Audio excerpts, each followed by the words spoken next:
Ahora, ¿cuál es el país que recibe a Abelardo de la Espriella presidente electo? Y eso es importante que lo hablemos porque ahí podríamos dimensionar el país que recibe con la propuesta que ha hecho. Y en temas de seguridad, y es donde voy a empezar, pues recibe un país que tiene 27.000 hombres en armas. Los únicos que se están desmovilizando son 100 de comandos de la frontera que van a una zona en Putumayo. Según la Fundación Paz y Reconciliación, pues estos grupos ilegales superan ya 27.000 hombres y solo un 23. Miren este crecimiento, 23.5 creció en apenas un año. Registra 54 masacres con 233 víctimas en los primeros 5 meses de 2026. ¿Y por qué estamos hablando de qué país recibe? Porque esto dimensiona la importancia del cambio de gobierno, de cualquier cambio de gobierno, en cualquier democracia, para poder establecer a qué nos enfrentamos y cómo debemos enfrentarlo. Tenemos líderes asesinados en los primeros 5 meses nada más de este año, 59. Secuestros, el mayor salto desde 2007. En 2024 hubo 242 víctimas. Desplazamiento forzado, tenemos también que las víctimas aumentaron en el 69%. Y así sucesivamente. ¿Qué propone Abelardo de la Espriella frente al tema de seguridad? ¿Tiene usted los datos? Yo tengo las propuestas, me las sé de memoria, porque estos días hemos estado muy aquí ahí. También las tengo. Bueno, yo creo que hay, digamos, una tentación de Abelardo de la Espriella que la pone un poco en la propuesta, y es decir, vamos a sacar a los militares a todas partes, o sea, fortalecer fuerza pública, es decir, recuperar control territorial con presencia de las fuerzas militares, y eso es un pedacito de la recuperación del control territorial. Incluso yo diría que como está en este momento la operatividad de las fuerzas, es un pedacito chirriquitiquitico de la recuperación del control territorial, que tiene que ser mucho más. Lo siguiente es que él dice: voy a hacer un bloque de búsqueda contra la extorsión, y ahí también va a tener un montón de problemas, porque digamos, la extorsión no depende de tener un bloque de búsqueda o no. En general nosotros sabemos dónde están los extorsionistas, dónde se mueven, en qué barrios son, o sea, casi que uno puede o sea, mire, ahí está la tienda donde extorsionaron a esta persona o no. Es un fenómeno mucho más complejo. En zonas de conflicto está ligado al control territorial, pero en zonas urbanas también, solamente por poner un ejemplo de un producto que vamos a sacar próximamente con pares sobre un estudio que hicimos en Bogotá sobre la extorsión. En Bogotá la extorsión se concentra en un solo corredor. Sí, un poquito en dos, pero principalmente en un corredor, en un barrio específico donde la policía y el Gaula de policía tienen solamente 162 efectivos para controlar, digamos, esa situación en Bogotá. Y el mayor reto en materia de seguridad frente a la extorsión no está ni siquiera, o sea, ya la policía es insuficiente, la gente del Gaula y la capacidad es insuficiente, pero está en la justicia. O sea, más del 83% de los casos se quedan estancados en la primera etapa de la justicia. Entonces, si el presidente Abelardo quiere combatir a la extorsión, pues tiene que enfocarse más en la justicia y en la fiscalía, sobre todo, porque ahí es donde se están quedando atascados todos los temas de impunidad en Colombia. Y frente a los grupos armados, yo le diría también al presidente electo: mire, usted tiene 6.000 militares en el Catatumbo, 6.000 militares en el cañón en el cañón del Micay. De hecho, específicamente en el corregimiento del Plateado. Pueden ser 10.000 y no va a obtener resultados. Entonces, eso es una parte muy pequeña, y yo le diría que enfóquese en descapitalizar, digamos, mucho más integralmente a los grupos armados si quiere recuperar la seguridad. Y incluso le daría una cerecita del pastel, y es: no solamente tiene una zona de ubicación temporal, tiene dos. Una zona potencial de ubicación temporal, la zona de ubicación temporal del proceso con el Clan del Golfo, yo creo que tendría que mirarla con cuidado. Mire, se necesita entender la naturaleza de la amenaza, y Laura ha hecho una muy buena radiografía en eso. El tema de la justicia aquí es fundamental, el tema de recomponer las capacidades que se deterioraron en este gobierno. Eso implica por aprovechar esa relación con Estados Unidos para lanzar una nueva agenda de seguridad, que yo no me atrevo a llamarla Plan Colombia 2.0, es una nueva agenda porque hay nuevas amenazas, porque el momento es otro, porque aquí no necesitamos ciertas cosas que se necesitaron a finales de los 90, principios de los 2000, aquí necesitamos inteligencia artificial. Mejor dicho, si yo fuera el ministro de Defensa de Abelardo de la Espriella, ¿sabes cuál sería mi primera reunión? Con Peter Thiel, el de Palantir. Porque aquí lo que necesitamos es inteligencia, pero inteligencia de verdad, data.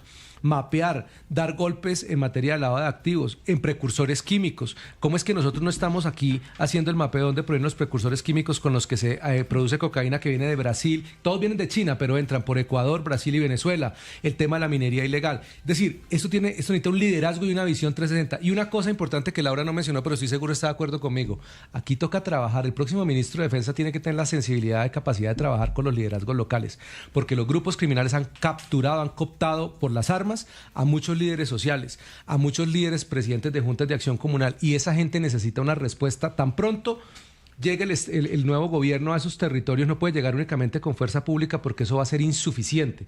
Va a ser necesario en muchos lugares, sí, pero en otros va a ser insuficiente, así aumenten. Y entre otras cosas, y esto lo he dicho en muchas entrevistas, es que uno no forma militares y policías en un mes. Esto puede fácilmente tomar 2 años, y aquí hay que recomponer eso y hay que ser costo eficientes. Entonces, entender la complejidad de la amenaza, fortalecer la cooperación internacional y centrarse en aquellos nodos que son costo eficientes a atacar. Pero Chacón, lo que puedo hacer rápido es fortalecer y devolver la moral a las fuerzas, que está por debajo.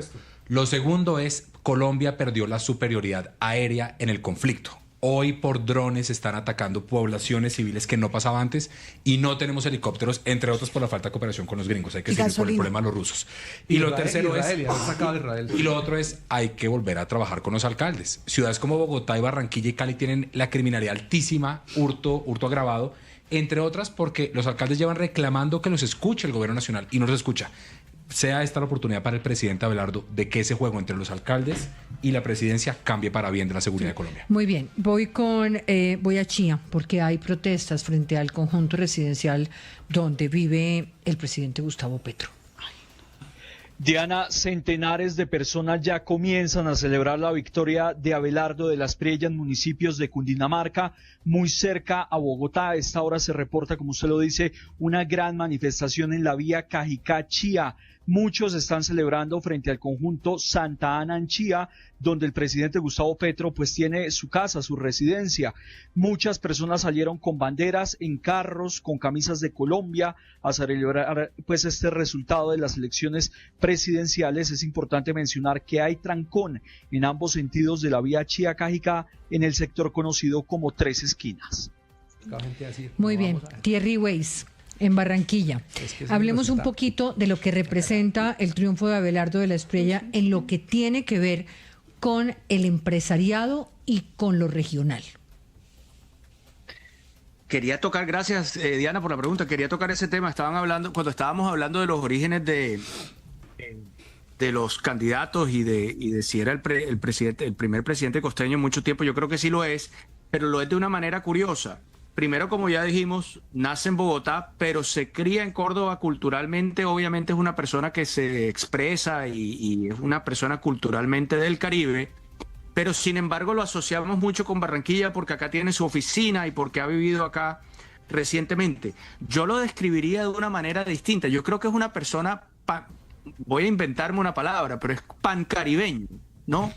Tiene una capacidad de encajar y de representar a todos los departamentos de la región que me parece que es interesante y que creo que va a ser, si lo sabe aprovechar, va a ser un factor importante en su presidencia, y creo que va a ser un factor bienvenido para una región que al fin y al cabo ha estado muy descuidada y muy abandonada por los gobiernos, perdónenme que me ponga aquí regionalista, pero por los gobiernos del centro del país durante muchísimo tiempo. Ojalá que dentro de las cosas buenas o dentro de las cosas malas que vaya a hacer el doctor de la Espriella, una de las buenas sea mirar hacia la región y ayudarnos a solucionar los múltiples problemas que tiene esta región, que venimos arrastrando desde hace mucho tiempo, pero que además se empeoran durante la era Petro.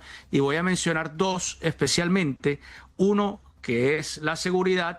Ya Laura habló con mucho conocimiento sobre el tema de la extorsión. Acá no está en una sola calle, acá no está en un solo barrio, acá está absolutamente generalizada, incluso en grandes capitales como Barranquilla, incluso en sectores de la ciudad que uno creería que no son tocadas por ese fenómeno. Entonces ahí hay un problema muy importante: el crecimiento de las bandas armadas, la extorsión, el microtráfico, todos esos fenómenos de seguridad por un lado, y por otro lado, por supuesto, la cuestión eléctrica del Caribe, que yo creo que a pesar de todas las urgencias que va a tener el próximo gobierno, casi que la primera que va a tener que entrar a atacar en el primer minuto cuando se siente en su oficina en la Casa de Nariño es el problema eléctrico de la región Caribe, que amenaza no solamente con dejar a la región Caribe sin electricidad, sino que puede producir un efecto dominó que puede terminar arrastrando a todo el sistema eléctrico del país, y les aseguro que no estoy exagerando.